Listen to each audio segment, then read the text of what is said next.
स्नानं च पित्तनाशाय कुर्यादेतत्रयं ततः जीर्णे भोजनमात्रेयः कपिलः प्राणिनां दया बृहस्पतिर्विश्वासः पाञ्चालस्त्रीषु माधवम्। ॐ शान्ति शान्ति शान्तिः। श्री गुरुभ्यो नमः। हरिः ओम्। अद्य वयं चतुःपञ्चाशत्तमस्य पाठस्य विचारं कुर्मः। अस्मिन् पाठे के शब्दाः तेषां प्रयोगः कथं तस्य विचारः वयं कुर्मः। इदानीम् आदौ शब्दाः तेषाम् अवबोधः। आम्रः इति आम जानन्ति किल? आम्रम आम्रः। आम्र यहाँ पुल्लिंग यदि है तो ये वृक्ष का वाचक है और नपुंसक है तो फल का वाचक। ऐसा ध्यान रखें। रसालः दाडिमः पनसः जंबीरः नींबू उदुम्बरः अश्वत्थः निम्बः पूगः पूगीफलम पूगफलम सुपारी गणेश जी का प्रतीक इसमें किया जाता है। बिल्वः वातादः बादाम वाताद द्राक्षा बदरी कदली कदली फलम कदली जो है केवल वृक्ष का वाचक पेड़ का और कदली फलम के फल का। नारिकेल फलम सेव फलम नारंग फलम आम्रलम अम्रलम। यहाँ तक कुछ फलों के नाम बताए हैं और भी फल बहुत सारे हैं, उसको आप डिक्शनरी से देखें। तन फैलाना क्रिया के अंत में आना आना लग जाता है ना लग जाता है। तन विस्तार। तूष्णिम अकस्मात अचानक सडनली। नित्यम शीघ्रम पश्चात बाद में। आम्र वाताद वृक्ष अर्थ में रामवत। ये सब वृक्ष अर्थ में पुल्लिंग में है तो ये कह रहे राम के समान चलेगा, ये चला लेगा आप सरल। व्याकरण। तन आपत्यार्थक तद्धित प्रत्यय अण। तन धातु के दोनों पदों में दशवलकार के रूप बनेंगे। परस्मै पद आत्मनेपद बोलते जाए। परस्मै पद तनोति तुनतः तन्वन्ति तनोषि तुनतः तुनतः तनोमि तनुमः तन्वः तनुमः तन्मः। लोट। तनोतु तनुतां तन्वन्तु तनुतं तन्वः तनुवाहि तनुवाव तनुवाम। लङ्। अतनोत अतनुतां अतनुवन् अतनोः अतनुतं अतनुत अतनुरम् अतनुवा अतनुमा अतनुमा अतनुमा। विधिलिंग। तनुयात् तनुयातां तनुयुः तनुयाः तनुयातं तनुयात तनुयाम तनुयाव तनुयाम। तनिष्यसि तनिष्यतः तनिष्यन्ति तनिष्यसि तनिष्यता तनिष्यत् तनिष्यामि तनिष्याम तनिष्याम तनिष्यामः तनिष्मा। ये दो रूप बनेंगे ना मेरे। आत्मनेपद लट। नहीं वहाँ नहीं बनते दो केवल एक। आत्मनेपद लट। तनुवे तनुवाते तनुवते तनुषे तनुवाते तनुद्वे तनुवे तनुमहे तनुमहे तनुमहे तन्महे। लोट। तनुनां तनुमतां तनुमतां तनुष्वा तनुवां तनुध्वं तनुवे तनुवावहे तनुवामहे। लङ्। अतनुत अतनुवातां अतनुवत् अतनुथाः अतनुथां अतनुध्वं अतन्वी अतनुवहि अतन्वहि अतन्वहि अतन्महि। विधिलिंग। तन्वीता तन्वीयातां तन्वीरं तन्वीथाः तन्वीयाथां तन्वीध्वं तन्वी तन्वावहि तन्वीवहि तन्वीमहि। लिट। तनिष्यते तनिष्यन्ते तनिष्यन्ते तनिष्यसे तनिष्येते तनिष्यध्वे तनिष्ये तनिष्यावहे तनिष्यामहे। समझा। तन धातु विस्तार अर्थ में होता है। तति, फैलना। तति ही माने विस्तार, ततम माने विस्तृत। मया तदमिदं सर्व जगदव्यक्त मूर्तिना मत्स्थानि सर्वभूतानि न चाहं तेषु अवस्थितः। गीता जी सब याद करें क्रमशः। अस्तु। चले आगे। सूचना, आम्र आदि शब्द वृक्षवाचक होने पर पुल्लिंग में हो गए और फलवाचक होने पर अंत में फलम लगाकर भी फलवाचक बनाते हैं। आम्र फलम ऐसा भी बोल सकते हैं, सीधा आम्र। कदली फल। जैसे आम्रहा आम का पेड़ और आम्रम आम्रफल। आम्रफलम आम। चलिए अब तद्धित प्रत्यय जो प्रसिद्ध है बहुत व्याकरण में, आपत्यार्थ में, किस अर्थ में? अपत्यार्थ। उसको समझा रहे हैं। देखिए आपत्य, आपत्य पुत्र या पुत्री दोनों को भी कहते हैं। ये मेरा आपत्य है, बेटी भी हो सकती, बेटा भी हो सकता है। पुत्र पुत्री दोनों को कहते हैं। आपत्यार्थ में शब्द के बाद प्राय अण प्रत्यय लगता है।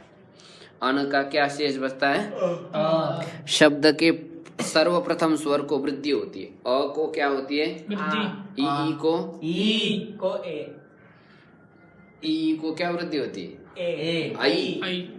वृद्धि क्या होती है मालूम नहीं? वृद्धि संज्ञा किसकी होती है? अत-एंच। हाँ? अत-एंच। नहीं। वृद्धि राधेश। अत-एंच। आई ओ। वृद्धि किसको कहते हैं? आ आई औ। आ आई औ। और गुण किसको कहते हैं? अ ए ओ। आ। ये ध्यान रखो। चलिए तो ई को वृद्धि क्या होगी? आई। ऊ को औ। औ। री को आर। आर हो जाएगी। इसको रेफ लग जाएगा एक साथ। ये ध्यान रखें। अंतिम ऊ को ओ हो जाता है। जैसे वसुदेव का पुत्र, उसको क्या कहेंगे? वासुदेव। वासुदेवः। देखो ये वसुदेव है, इससे हम अण प्रत्यय किया। किस अर्थ में? अपत्यार्थ। अपत्यार्थ में, माने संतान। वसुदेव की जो संतान है, तो पूर्व में आदि वर्ण क्या है यहाँ पर? स्वर। अ। उसको दीर्घ हो जाएगा, आ वृद्धि हो जाएगा। मिला दीजिए वासुदेव। वासुदेव किसको कहते हैं? भगवान कृष्ण। भगवान कृष्ण। और वसुदेव उनके पिता। केवल अ का अंतर है। समझ आ रहा है? एक में आ लग गया, वासुदेव श्री कृष्ण हो गया। वसुदेव कहने से पिताजी। तो आपत्यार्थ में वसुदेवस्य अपत्यम पुमानीति वासुदेव। वासुदेव। बोलो। वसुदेवस्य अपत्यं पुमान् इति वासुदेवः। वसुदेवस्य अपत्यम पुमान इति वासुदेवः। चलिए आगे। अभी पांडु का जो पुत्र है उसको क्या कहते हैं? पांडवा। पंडोह आपत्यानि इति पांडवा। बहुवचन कर दिया। जो पंडु के संतान है उसको पांडव कहेंगे। तो यहाँ पर आप देख रहे हैं पंडुत शब्द था, उसमें आदि में अ को आ हो गया और इस अंत में जो ऊ था उसको ओ हो गया, और अ था ये च से अ हो गया। पांडव बहुवचन कर दिया, पांडवा। आपको बात समझ आ रही? क्या? वो जो पहले प में जो आ था, हाँ। उसको तो इससे वृद्धि हो गई, वृद्धि हो अपत्य गई, होने से। हाँ। और लास्ट में जो व था, हाँ। उसको ओ हो गया। ओ हो गया, फिर ये च से आओ हो गया। ये नियम यहाँ पर दिया है, उसको देख लेना। कौरवाः, कौरवस्य कुरोः आपत्यानि इति कुरु शब्द है, उससे अण प्रत्यय हो आपत्यार्थ में। और आदि जो ऊ है उसको वृद्धि क्या हो जाती है? कौ। ऊ को हो गया ओ, ये चाव से अव। कौरव बहुवचन कर देंगे कौरवा। कौरवा। कौरव किसको कहा जाएगा? कुरु की संतान। हाँ, कुरु की संतान दोनों भी, पांडव और दुर्योधन आदि, उनको सबको कौरव कहा है। पृथा, पृथा किसको कहते हैं? कुंती माता। पृथा यहाँ अपत्यमिति पार्था, कुंती की जो संतान है उसको कहते हैं। अर्जुन को भी विशेष रूप से गीता में लगभग 40 बार जो है भगवान ने पार्थ शब्द से संबोधित किया है। भगवान का बड़ा प्यारा नाम है पार्थ। भगवान को बहुत प्रिय लगता है अर्जुन का नाम। रघु का पुत्र जो है उसको राघव कहेंगे। ये संधि मैटर आप समझते जाइए। रघु है, उसको आदि अ को आ, ऊ को ओ, ये चाव से अव, तो क्या बनेगा? इस सूर्य वंश में एक रघु नाम का राजा हुआ, उसी वंश में रामचंद्र जी आए हैं, इसलिए उस उनको क्या कहते हैं? राघव। रघु रपत्यमिति, ये राम जी का नाम नहीं है। एक उसको भी कह सकते हैं, रघुवंश में जो पैदा हो गया उसको राघव, लेकिन रघु की संतान है वो अलग है, कोई दूसरी है। रघुकुल भी। हाँ, वो कोई अलग है। हाँ, ठीक है। लेकिन वो वंश में पैदा होने से उसको भी राघव कहा जाएगा। शिवस्य आपत्यमिति शैवः, विष्णुरपत्यमिति विष्णु का जो पुत्र होगा वो वैष्णव कहेंगे। इनके रूप राम की तरह चलेंगे, स्त्रीलिंग में ई लगाकर नदी के तुल्य चलेगा। जैसे विष्णु की आपत्ति यदि कोई लड़की हो तो क्या कहेंगे? वैष्णवी कहेंगे। शिव की यदि कोई लड़की हो तो शैवी कहा। ये ध्यान रखें। ये संस्कृत में जो तद्धित प्रत्यय किए जाते हैं ना, तो ये आपत्यार्थ में किए जाते हैं, उसमें अण आदि करते वृद्धि आदि हो जाता है उसमें। चलिए आता ही आकारांत शब्द से कुछ शब्द को छोड़कर आपत्यार्थ में अंत में ईय प्रत्यय होता है। ईय का ई शेष रहता है, शब्द के प्रथम स्वर को वृद्धि हो जाती है। हरि के तुल्य रूप चलेंगे। जैसे दशरथ का आपत्य उसको क्या कहेंगे? दाशरथी। यहाँ पर ई लग गया, वैसा शब्द क्या था? दशरथ। दशरथस्य आपत्य पुमान इति दाशरथी, हरि के समान रूप चलेगी आगे। इसी प्रकार दक्षस्य आपत्यमिति सुमित्राय आपत्यमिति सौमित्री, लक्ष्मण है। द्रोणस्य आपत्यमिति द्रौणी, किसको कहेंगे? आ गया समझ में? तो ये आपत्यार्थ में हो रहा है इसमें। ये वृद्धि आदि का थोड़ा सा सूक्ष्म विषय आपको ध्यान रखना पड़ेगा। द्वितीयादित्य, कुछ शब्द से आपत्यार्थ में अंत में य लग जाता है, शब्द के प्रथम स्वर को वृद्धि रामवत रूप चले। जैसे द्वितीयरपत्यमिति दैत्याः, देखो यहाँ पर द्वितीय शब्द था, उससे पर य लग गया, आदि वृद्धि हो गई, ई को वृद्धि हो गई, ऐ इकार का लोप हो गया, बस मिला दीजिए दैत्याः, बहुवचन कर दीजिए। जो द्वितीय की संतान है, 3 प्रकार की माताएं हुई हमारे वेद साहित्य पुराणों में बताई जाती। कश्यप जी की पत्नियां मानी जाती, दिति, आदिति,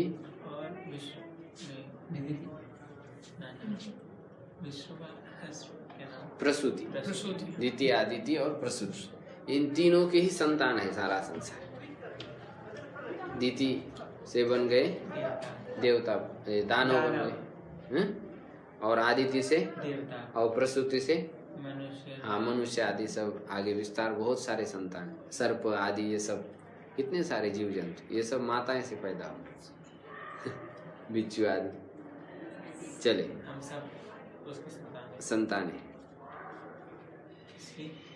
स्त्रीभ्यो ढक, आगे ध्यान दीजिए। स्त्रीलिंग शब्द से आपत्यार्थ में अंत में ए लगता है, कुछ शब्दों को छोड़कर शब्द के प्रथम स्वर को वृद्धि हो जाती है। जैसे कुंती रपत्यमिति कौन्तेयाः, यह कुंती शब्द स्त्री का वाचक है। कुंती, तो कुंती की जो संतान है उसको क्या कहेंगे? कौन्तेयाः। अब यहाँ पर हमने ढक प्रत्यय किया है। क्या प्रत्यय? ढक, और ढक को ए किया है और आदि वृद्धि कर दिया। इधर ध्यान दो, ऊ को औ, कौन्ते, ई का लोप कर दीजिए, इसको मिला दीजिए कौन्तेय, और बहुवचन कर दीजिए कौन्तेयाः पांडवाः। ये जो ऊपर प्रथा था, ये पुल्लिंग में चल रहा है? नहीं, हाँ ये भी पुल्लिंग चल रहा है। पृथाय आपत्यमिति पार्थाः, वो पुल्लिंग में है प्रथा। पुल्लिंग है। नहीं, पृथा शब्द तो स्त्रीलिंग है, उसको यहाँ पे मिलाया। उसको यहाँ नहीं लगाया क्योंकि विशेष इसका अपवाद है यहाँ। ठीक कह रहे, प्रश्न अच्छा है आपका, वो उसका अपवाद है, इसलिए वहाँ अण प्रत्यय हुआ है। नहीं तो पार्थेय बन जाता है, यदि इधर से ढक कर देते तो क्या बन जाता? पार्थेय। लेकिन वो कुछ अपवाद होता है, इसलिए वो अण प्रत्यय हुआ। चले आगे। माद्री के पुत्र जो हो गए, माद्र्याः पुत्र, माद्री के पुत्र कौन है? नकुल सहदेव, 2 है इसलिए द्विवचन करें, माद्रेयो। राधा का पुत्र राधाया आपत्यम पुमान इति राधेयः। द्रौपद्याः आपत्याहानि इति द्रौपद्याः। द्रौपदी के 5 संतान थी। कितने संतान थी? 5 के नाम आपको याद है? नहीं, गीता जी में 5वें श्लोक में आया है ना। गीता जी के पहले 5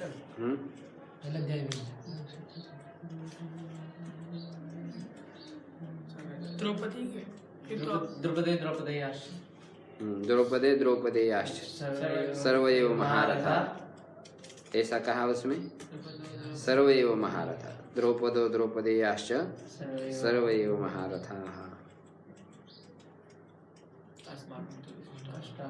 ये द्रौपदी, ये 5 पुत्र हैं? द्रौपदेया, द्रौपदस्य आपत्य।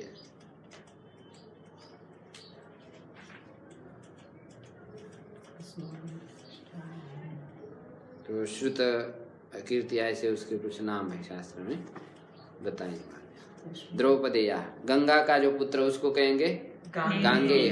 विनता का जो पुत्र है उसको वैनतेय, गरुड़ है।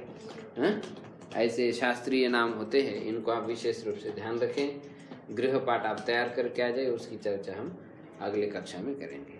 ओम संगच्छध्वं संवदध्वं सम्मो मनांसि जानताम् देवा भागं यथा पूर्वे सज्जानाना उपासते। ओम शांति शांति शांति। हरि ओम। श्री गुरुभ्यो नमः। हरि ओम।